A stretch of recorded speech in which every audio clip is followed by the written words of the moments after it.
Are you ready? You're so close so far. Are we on? Yes. We are Slap on. Some numbers, let's go. This is episode number 249. That's right. I won't say anything. Yeah, it's probably the wisest. Ladies and gentlemen, boys and girls, pets, and you, sir. We are Blaggards. We're doing our weekly podcast. Very, very excited because we have a wonderful camera person. Again, working the camera. Nicely done. Thank you, Tara. Welcome. This is going to be kind of fast today because the cocaine was pure. And the road is short as we're on our way to a place called Valenzi in College Station to see Chris Steele and the wonderful gang. This is Turbo on drums. This is Impaler on bass. We are, like I said, we're heading west on a gorgeous Texas night. So close. So close to what?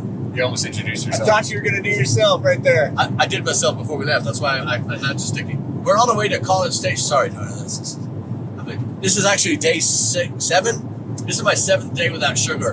And so just fuck everything. Other than that, it's fine. Continuous days, not just... Oh, thank you. Yes. Thank you, Chad. That's just throughout your life. Continuous days. That's why Chad... All days combined. That's why Chad has the marks on his neck. Hey, you fucking shut up. Yeah, so this is Slapper Day. And believe it or not, today, now the future, we are heading towards Arizona.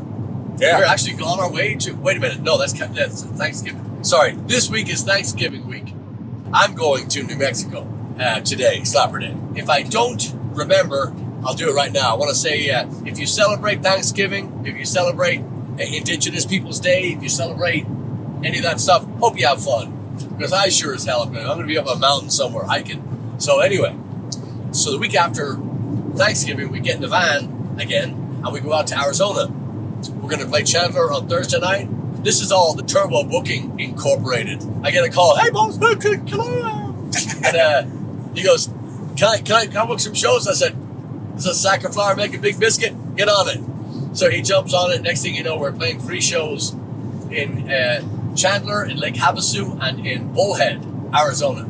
So we are charged and ready to go. Am I right? Yeah. Yes. Finally telling the truth. And we're playing with a top-notch punk band out of Las Vegas. Guilty by association. Now, how do you know these guys? The singer of that band, I was in a band with him, and he was the singer when I was a teenager. Lifetime ago. Yeah. Yeah, he texted me today, and he's like, asking about old recordings, and we were talking about, I'm like, man, I got to get my hands on some of this stuff, just... Who has it? Where is it?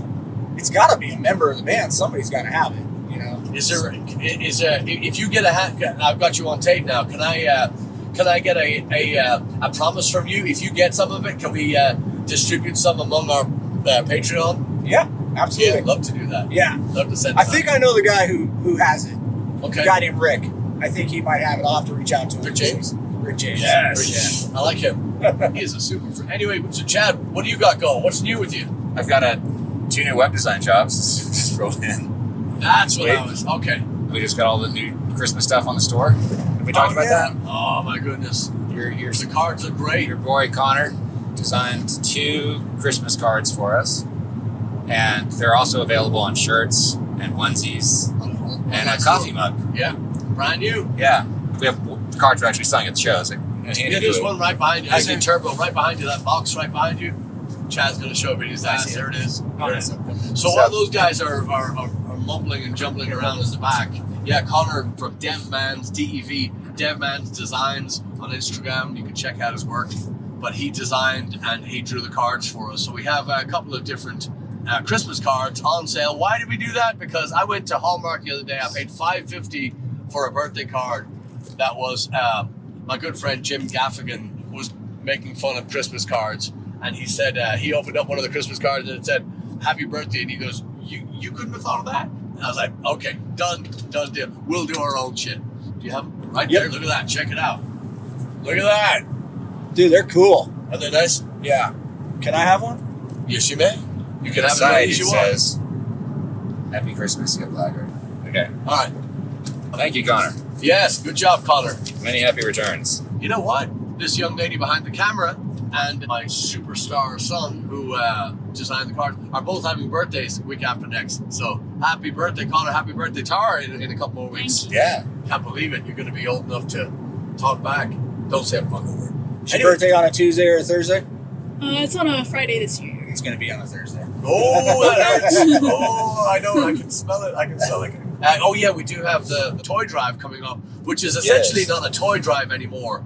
So we're just going to touch briefly on this. Continental Club at 3200 Main with the magnificent, the incomparable Luba Dvorak running sound, and Kelly Shemensky with her sidekick and wonderful husband Joe Shemensky. We would like to wish them a very, very, very happy anniversary. Joe and Kelly Shemensky. I was at the wedding, by the way. They asked me to be the flower pot, so they stuck all the flowers in my mouth. Yeah, it was lovely. Good stuff, good time, and they are the power couple. They are the ones that get everything done. Yeah. So we're talking about we call it Rock This Shelter, which is a Houston institution, and it's at Continental Club, 3200 Main, Houston, Texas, 77. Who gives a fuck? It's changed throughout the years. Let me tell you about it real quick. So some dear friends of ours, the Welsh, Barbie Welsh, she and the Skating Elvises, or the Skating Elvi, they did the toy drive every year, and they went down to the shelter, which was the Salvation Army shelter. And this shelter is, and still is, packed with single mothers and kids, and essentially mothers and kids, right? I went with them one year to distribute the toys that we'd collected, and the most heartbreaking yet heartwarming event I've ever been to, because these little kids don't have dads, and they would hug you and they would hang on to you. Like, it's heartbreaking in that regard. But what happened was the event got so large so fast that we were taking 2 and 3 truckloads of toys down there every year. And what's happened now with the way that things are, we're asking for, in lieu of toys for the shelter, we're asking for gift cards and or just donations, because the surplus of toys became so immense that it was hard to just hard to store and hard to distribute, especially because the teenagers, it seemed like the young 8 and 9 year olds to 15, 16 year olds, they were the hardest ones to buy for, because you can't give them a teddy bear, you can't give them a game set. They're at that age where they need, and be it toiletries or whatever it was. So the easiest thing to do was just to switch everything to money. That's just the easiest way. I detest, with every fiber of my being, I detest gift cards, only because they turn into this. And again, I turn to the wonderful Jim Gaffigan. It's like, oh yeah, here's a chore. Why don't you go get yourself something? You have to go shopping. Yeah, versus money, because they can use it for the toiletries. They can use it for for anything they want. Sure. And it ends up being. And last year, I want to say it was in excess of $50,000 raised, thanks to Raymond James, Joe Shemensky's company. And there's Janaska. Thanks, Jay Holland. But it was in excess of 50. I mean, it grows every year. And like when I say Kelly and Joe Shemensky are the power couple, they seek they get these huge donations from Raymond James, from all these people, and then it's just a magnificent event. Huge music people too. Yes. So they're huge supporters of live music. Always have been. Yes. And they know everybody. Everybody knows them. On the same. Joe himself is a keyboardist, and I believe he will be playing with Clay Dice and the Soul Supporters, as he has been the past Soul several Survivors. years. Soul Survivors. Sorry, there's a band in Austin called the Soul Supporters. Yes. Which is just so cool to see Joe playing keys now, because I've heard him talking about it for so long. I've seen him play guitar, but he's just a huge nerd when it comes to keyboards. He just loves them. But he plays the Hammond. He plays the Hammond B with the Leslie speaker, and it's just gorgeous. It sounds fantastic. Yeah. He's great. And he's like us. He lives and breathes music. Yeah. He just looks so at home sitting behind that thing up there. It's just so fun watching him play. The Mighty Orc will also be joining us again, I think, for the third year in a row, I think. Yeah, and I think do we have Hard Rock Choir, or is that? It's now called the Open Mission. Open Door Mission. Open Door Mission Choir, yeah. Open Door Mission, and they provide the food too. So I believe it's $25 a ticket. Again, the reason why it's so expensive and so up there is because they've just had to up the, forego the toys and, just put everything. And Joe makes sure that all this money is hand delivered. So he's a treasure, and the event is phenomenal. You played last year with us, right? Yeah. That was your first one? Yeah. Yeah, we just had a blast. It was a good time. Yeah, really good. The food was great. The Open Door Mission provide the food, and Joe has made it to where it's inclusive, in the ticket price. So you are fed, There is, and there's also a very special birthday. If you're lucky enough to be at the event, you'll get to see the birthday.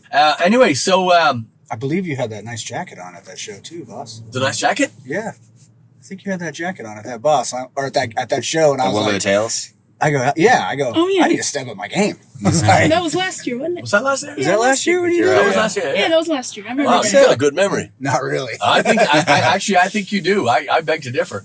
I've seen, I've heard you bring up some stuff. The thing with Turbo is, with Chad, you get the encyclopedia of, well, no, it was, it was 2023. It was a warm September morning. It was 86 degrees, I want to say, and there was a high chance of it. I mean, but he just compartmentalizes these events, and he has them all. And then, no, that wasn't the riff you played. This was the one. I was like, God.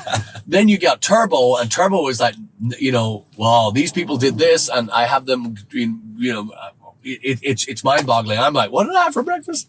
What's my middle name? It's just amazing. It reminds me of this recording that my dad and his siblings did with their dad, my grandfather, when he turned 80 years old. And they're talking at one point on this tape, they're joking about your memory going in old age. He said, that's the thing about getting older. Like you remember things from really long ago, like really well, but you just struggle to remember what you had for breakfast. And my Uncle Clay chimes in, what did you have for breakfast this morning? He goes, damned if I know. Wow. Good old Frank Smalley Jr. See, but my granddad was like, wow, porn is really good for this weather. I was like, wait a minute, that's not. He didn't say that. Nah, my granddad was like, you have tattoos? You're an idiot. He's like, how are we supposed to hide you? True story. Did I tell you this? Yeah, you told me, Yeah. but Yeah, he's like, when I had my first tattoo, well, it wasn't my first tattoo, but one that he saw on my arm, and I had like a bandage, the thing covering it, and he was like, what's that? And I didn't like lie to my grandpa. I was like, oh, I got a tattoo. And he's like, oh, you're an a-hole. I was like, what? What'd I do? And he's like, why'd you say, I was kind of thrown off. And he's like, what if we have to hide you? I was like, I was just confused. I was like, what do you expect me to do? what do you mean hide me? He's like, what if you're backed into a corner and you got to make a decision and we have to hide you and relocate you? I was like, well, I'm not planning on doing any of that. So I think we're good. Obviously, he didn't know Turbo. I feel like we got worse problems if that happens. Yeah, that's Swear to crazy. God, true story. He was dead serious. Yeah. I was like, wow. So what we're going to do now is, kids, we're going to wrap this up kind of rapidly. So I'm going to ask you this. We're going to kill a song. We're going to shine light in a song. Would anybody like to go first? Okay. All right, go. I was doing my homework on the Make it way. snappy. I was listening to a video from Rick Beato on YouTube, Yeah. and he was doing one of these rundowns of the top 10 songs. He's done that for pop songs and rock songs and stuff, different charts. He'd never done one for country. Yeah. Country. It was funny because Rick cracks me up sometimes because he's got an incredible brain. He's an incredible musician and a producer and stuff. He's really good at breaking down things and showing you how songs are composed and so forth. I'm getting to the point. All right, come on. And but what's funny is that his tastes are so broad that he'll be playing songs that to me sound awful, and he's like, oh yeah, it's pretty good. So the country chart, as you might expect, it's the top 10. Most of them were killable. I was surprised to hear that 2 of them were actually pretty good. And I'm just saying this by way of just because it's interesting. The number 1 song was by Chris Stapleton. Have you heard of him? I've heard the name. Yeah. I don't know anything. It was like head and shoulders above everything else that was on that list. But almost like 8, it was 2 of the songs were good. The other 8 were all just the kind of stuff that we always complaining about playing in Buc-ee's. Yeah. Not only that, but just drenched in autotune. Oh. And I can't stand them. There's with a you on song, that. and I could have picked any of these 8 songs that had the autotune on it. 2 of them didn't. 8 of them did. One of them that did was a song called "World on Fire" by Nate Smith, and it was Nate Smith. Okay. Really more of a rock song than country, but the autotune was just so thick and so disgusting. It's like, to this point, we've got computers that can sing better than humans now.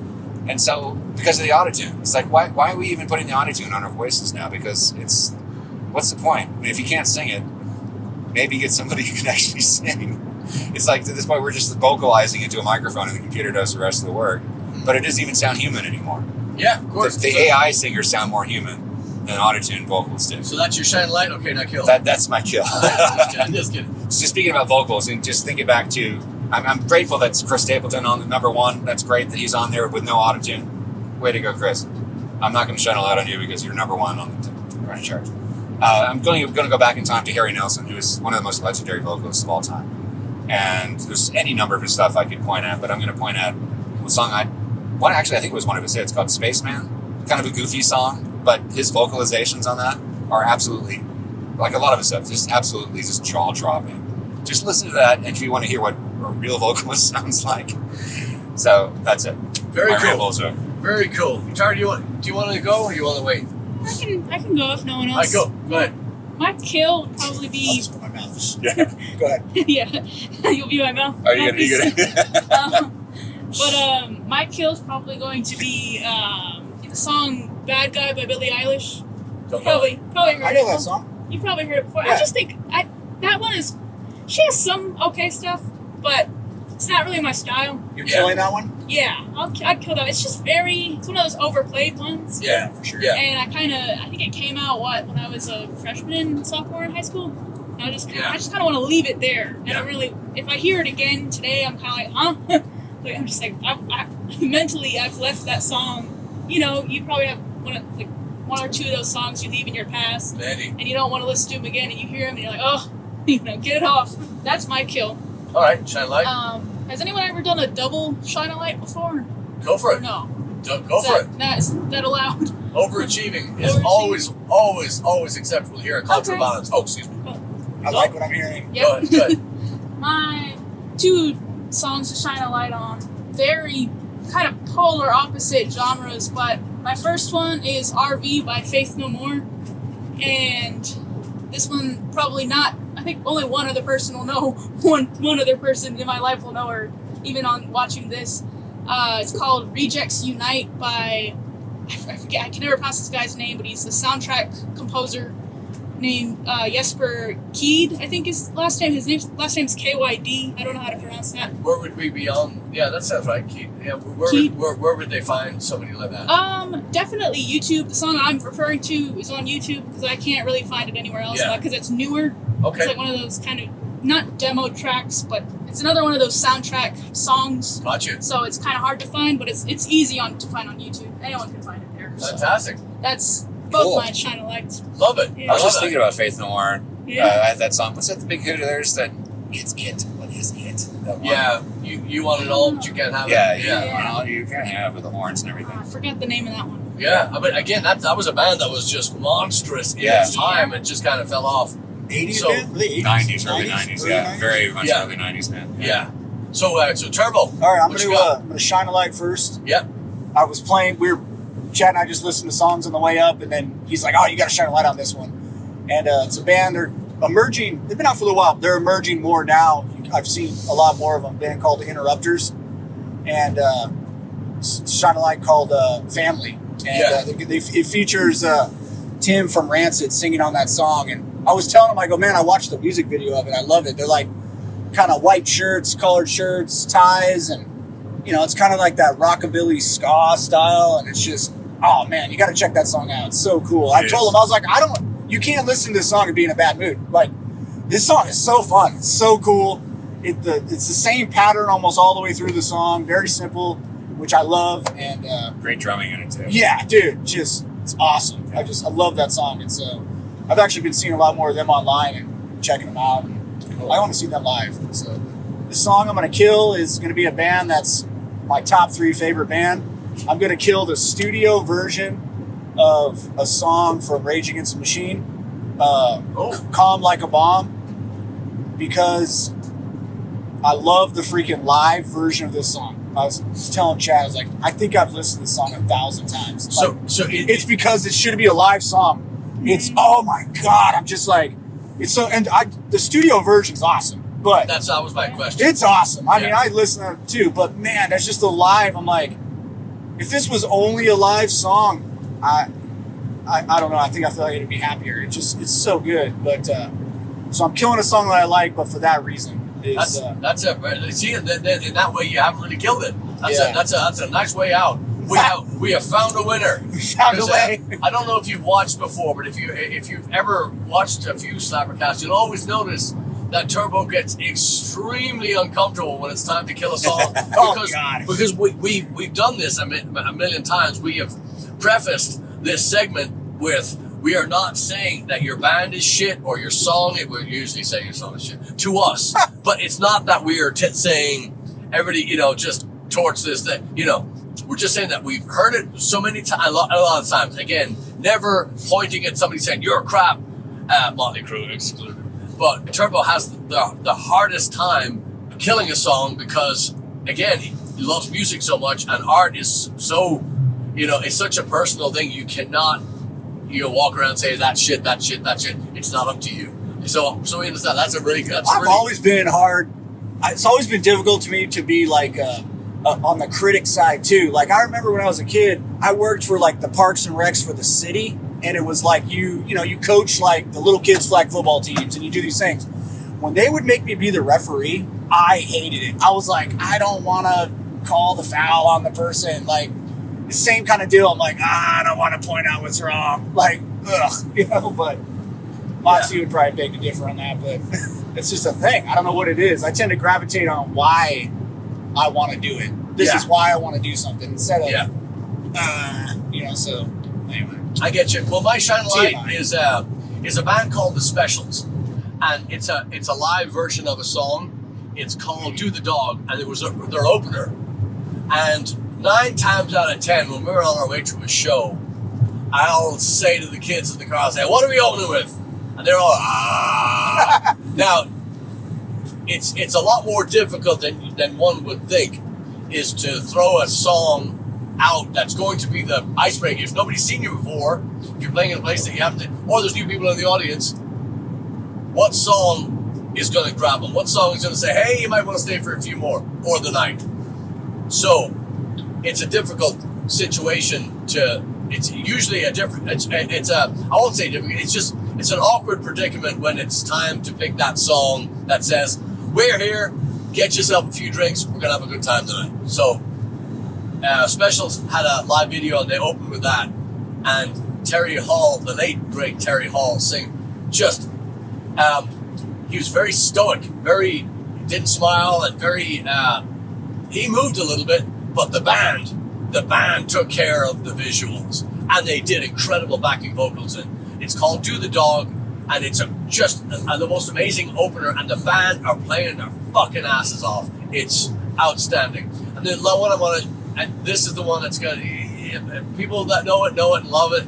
I used to love it. I don't love it anymore. It's it's a sin because artist is a master and. Anyway, I just don't like Blueberry Hill. That's dumb. I don't want to hear it again. Why? I've just heard it my whole life, and it doesn't go anywhere, and I'm over it. Just done. So that was the kill. Easy done. So I know. As beautiful as it was, and as timeless as it was, it's run out of time with me. I'm done. I don't want to hear it. Anyway, so that was my. That was a quick kill. Yeah. You did good. Again, like not saying anything. I loved it for all these years. I don't want to hear it anymore. I'd be curious to see what Blaggards fans think we should open with. Patreon. That would be a really good one. And I'm really glad you said that because Emily had a really good point. I was dogging parodies and slow acoustic covers and stuff, and she had mentioned that there was a couple of bands. I'm not saying all of them. I'm just saying that I can't listen to nine times out of 10, or maybe 1 time out of 1,000, I'll like it. I'm really very, very hard to please that. So Emily had a really good point, and Kate Scott, of course, had a great point in that bringing new listeners to an older song and it essentially shining a light on that song is fantastic versus, letting that song die on a vine or... I like Tracy Chapman's. Yes. Yeah. Yeah, the one I killed last week. Oh, that was on the top 10 list I was listening to. Rick Beato's top 10 country songs. He was breaking down Luke Owen or something like that. Was the name of the guy. Is that who covered it? So yeah. It sounds just, the bit he played just sounds just like Tracy Chapman's version. It's not. Yeah. There's no reinterpretation or anything. Yeah. So that's a great question for this week. SlapperCast episode number 249. Trevor wants to know, and he wants you to write it in the comments right here, right in the bottom. He wants you to write in the comments, what is a good or the best, in your opinion, what's the best Blaggards opener on a live show? Ooh. Yeah. Ooh, that's a good one. That's a good one. Then let me also just sidestep here because we are going to shut it down. We've already gone way over time. Nice chat. we're going to do just a side note here. When we went to Ireland, all 80 of us, seems like a lifetime ago now. It's only been a couple of weeks. But when we went, two of our dearest friends, Chris and Laurie, had to go back to take care of one of our dearest friends, Enzo. Enzo had fallen and he had hurt his hip, and basically late evening, Chris and Laurie got the news, and they were on a bus at midnight to Dublin, 4 a.m. to fly home and to help him. And Enzo is going home. Today is Slapper Day, Tuesday of November, and so he got to go home last Saturday, the Saturday right before this SlapperCast. And so we just want to do a side note here, a little thing to Enzo Valenzi. As you can tell, he's Irish. Enzo Valenzi, yeah.